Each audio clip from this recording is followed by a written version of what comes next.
Analyze the socio-economic conditions under the Vijayanagara rulers. Hello everyone, welcome to Sai Ram Sampath Rao Education. My name is Sai Ram Sampath Rao. ఎలా ఉన్నారు అందరూ? మీ అందరికీ తెలిసినటువంటి విషయమే, రీసెంట్గా మనం హాట్ 50 పేరుతో ఏపీఎస్సీ గ్రూప్ 1 మెయిన్స్ కోసం ఏపీ హిస్టరీకి సంబంధించి ఒక సిరీస్ స్టార్ట్ చేయడం అనేది జరిగింది. దీనిలో భాగంగా 50 మోస్ట్ ఇంపార్టెంట్ థీమ్స్ మీద మనం క్వశ్చన్స్ అనేటటువంటి ఫ్రేమ్ చేసుకొని ప్రాక్టికల్ మోడల్ ఆన్సర్ సహాయంతో డీటెయిల్డ్గా కాంప్రహెన్సివ్గా మనం డిస్కస్ చేసుకుంటున్నాం. దీనిలో basic and most fundamental questions ఉంటాయి, అడ్వాన్స్డ్ క్వశ్చన్స్ కూడా మనం ఫ్రేమ్ చేసి ఎక్స్ప్లెయిన్ చేస్తున్నాం, మీరు చూడొచ్చు. అండ్ చాలామంది హాట్ 50 క్వశ్చన్స్ యొక్క పీడిఎఫ్ అడుగుతున్నారు. మన టెలిగ్రామ్ ఛానల్లో అవైలబుల్గా ఉంటుందమ్మా. ఇఫ్ పాసిబుల్ డిస్క్రిప్షన్లో లింక్ ప్రొవైడ్ చేస్తాను, టెలిగ్రామ్ ఛానల్లో జాయిన్ అయ్యే ప్రయత్నం చేయండి, ఓకేనా? మరి ఈరోజు మనం పిక్ చేసుకున్నటువంటి థీమ్ ఏంటి? విజయనగర పాలకుల కాలం నాటి సామాజిక మరియు ఆర్థిక పరిస్థితులు ఏవైతే ఉంటాయో వాటిని విశ్లేషించమంటున్నారు, అనలైజ్ చేయమంటున్నారు. అనాలిసిస్ అనేటప్పుడు వీ నీడ్ టు డీకోడ్ అనమాట.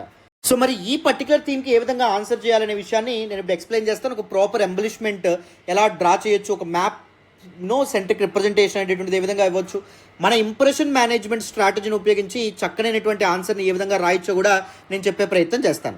ఇంప్రెషన్ మేనేజ్మెంట్ అంటే ఏంటి? It's a strategy design to create positive impression on the examiner. Me answer చూడగానే ఎగ్జామినర్కి పాజిటివ్ ఇంప్రెషన్ కలగాలంటే ఏం చేయాలి? ఎగ్జామినర్ ఎక్స్పెక్టేషన్స్ ఏవైతే ఉంటాయో దానికి తగినట్టుగా మీ ఆన్సర్ అనేటువంటిది మీరు తప్పకుండా రాయాలి. ఫర్ ఎగ్జాంపుల్, ఇండక్షన్ నుంచి ఎగ్జామినర్ ఎక్స్పెక్ట్ చేసేది ఏంటి?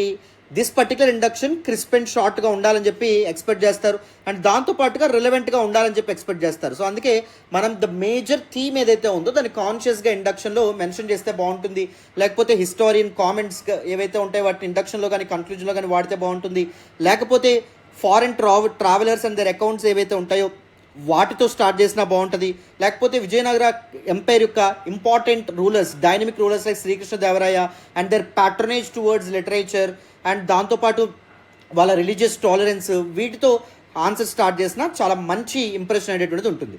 The game is to create positive impression so that it will make him irresistible to give you maximum marks for a question అనమాట, రైట్? ఇండక్షన్ చూడండి. The Vijayanagara Empire was strategically located beside the Tungabhadra river, played a significant role in irrigation and agriculture, key to the empire's prosperity.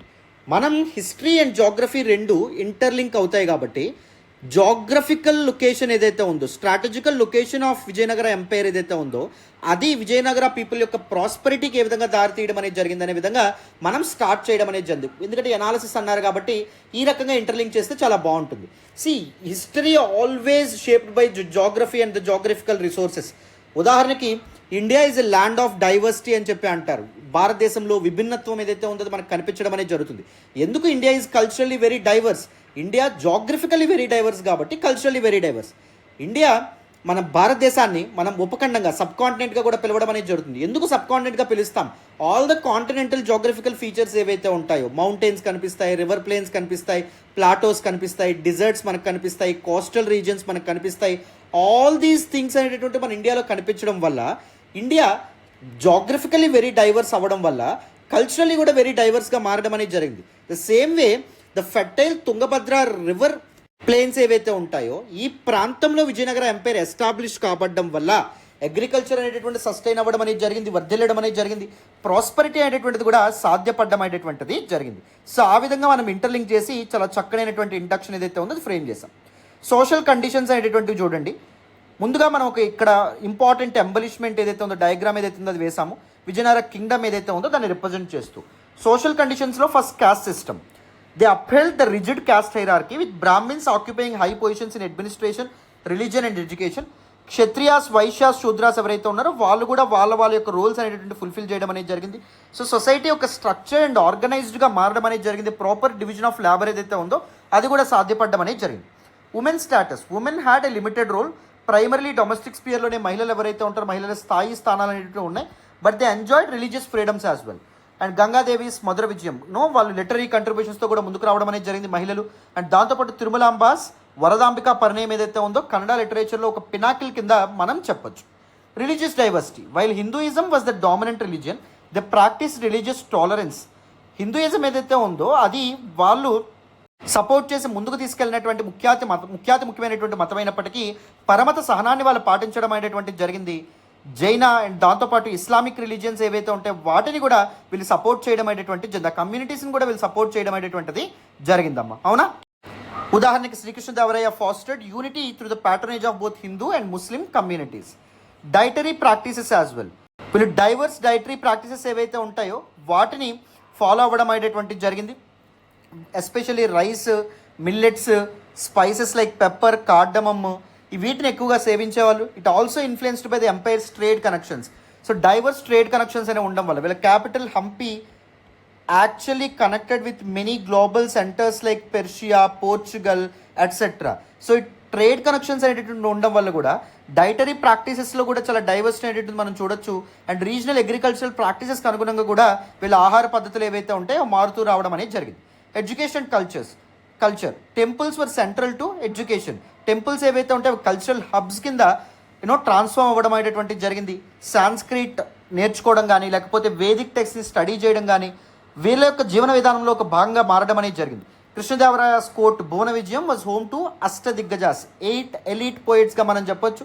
And it became a hub for literary production అనే విధంగా మనం ఉదాహరణ ఏదైతే ఉందో, example ఏదైతే ఉందో దాని సహాయంతో సబ్స్టాన్షియేట్ చేయొచ్చమ్మా. ఎకనమిక్ కండిషన్స్ అనేటటువంటివి చూడండి. ఫస్ట్ అగ్రికల్చర్, ఫస్ట్ తప్పకుండా ఎగ్జామ్లో ఎక్స్పెక్ట్ చేస్తారు, తప్పకుండా రాయాలి. The Vijayanagara economy was primarily based on agriculture supported by well sophisticated irrigation systems.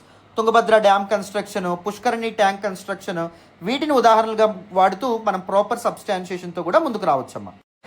Next trade networks. Goods like cotton, textiles, spices and precious stones were usually exported. Hampi connected to Persia, Portugal and Arabian markets, right. And monetary system, well sophisticated currency system అనేటువంటిది ఉండేది with gold coins, silver coins and copper coins. This facilitated market exchange, trade and economic stability. ఆర్థిక స్థిరత్వం సాధ్యపడడం అనేది జరిగింది. వాణిజ్యం ఏదైతే ఉందో అది వర్ధిల్లడం అనేటువంటిది జరిగింది. మార్కెట్ ఎక్స్చేంజ్ ఏదైతే ఉందో అది కూడా ఫెసిలిటేట్ కాబడడం అనేటువంటిది జరిగింది. అర్బనైజేషన్ ఇన్ఫ్రాస్ట్రక్చర్, పట్టణీకరణ అండ్ మౌలిక వస్తువుల సదుపాయం ఏదైతే ఉందో దాని గురించి కూడా రాస్తారు. Their capital Hampi featured well planned markets, temples, fortifications, extensive water supply systems అనేవి ఉండేవి. పబ్లిక్ ఇన్ఫ్రాస్ట్రక్చర్ కూడా, రెస్ట్ హౌసెస్ లాంటివి, రోడ్స్ లాంటివి కూడా విస్తృతంగా కన్స్ట్రక్ట్ కాబడడం అనేటువంటిది జరిగింది. Crafts and art, iconic temple architecture such as Virupaksha temple, Vittala temple at Hampi reflected the empire's wealth and prosperity. So అవి క్లియర్గా దేన్ని ఎగ్జాంప్లిఫై చేయడం అనేటువంటిది జరిగింది, వాళ్ళ యొక్క ఐశ్వర్యాన్ని, సంపదని రిప్రజెంట్ చేయడం అనేటువంటిది జరిగింది. అందుకే ప్రామినెంట్ హిస్టారియన్ కే నీలకంఠ శాస్త్రి ఏం చెప్తారంటే, హీ రైట్లీ అబ్జర్వ్డ్ దట్, ఇక్కడ చూడండి, as prominent historian K Nilakanta Sastri rightly observed that the Vijayanagara empire was a land of prosperity. దీన్ని ఆయన ఐశ్వర్య భూమిగా, సుసంపన్న దేశంగా కొనియాడడం అనేటువంటిది జరిగిందమ్మా. కే నీలకంఠ శాస్త్రి ఎవరైతే ఉన్నారో, ఆచార్య నీలకంఠ శాస్త్రి, ఆయన. క్లారిటీ వచ్చిందని అనుకుంటున్నాను. అందరికీ ఏ విధంగా ఒక చక్కనైనటువంటి ఆన్సర్ ప్రాపర్గా మన ఇంప్రెషన్ మేనేజ్మెంట్ స్ట్రాటజీని ఉపయోగిస్తూ ఎగ్జాంపుల్స్, హిస్టారియన్స్ యొక్క కామెంట్స్, ఎంబలిష్మెంట్స్ ఉపయోగిస్తూ ఎంత చక్కగా రాయొచ్చో కూడా మీకు అర్థమవుతుందని అనుకుంటున్నాను. Thank you so much for all the support and all the love so far. మళ్ళీ నెక్స్ట్ క్లాస్లో ఇంకొక ఇంపార్టెంట్ థీమ్ ఏదైతే ఉందో దాని మీద క్వశ్చన్ ఫ్రేమ్ చేసుకొని ఇలాంటి ఒక ప్రాక్టికల్ ఆన్సర్ సహాయంతో మనం చాలా చక్కగా డిస్కస్ చేసుకుందాం. Thank you so much once again. Bye నాన్న.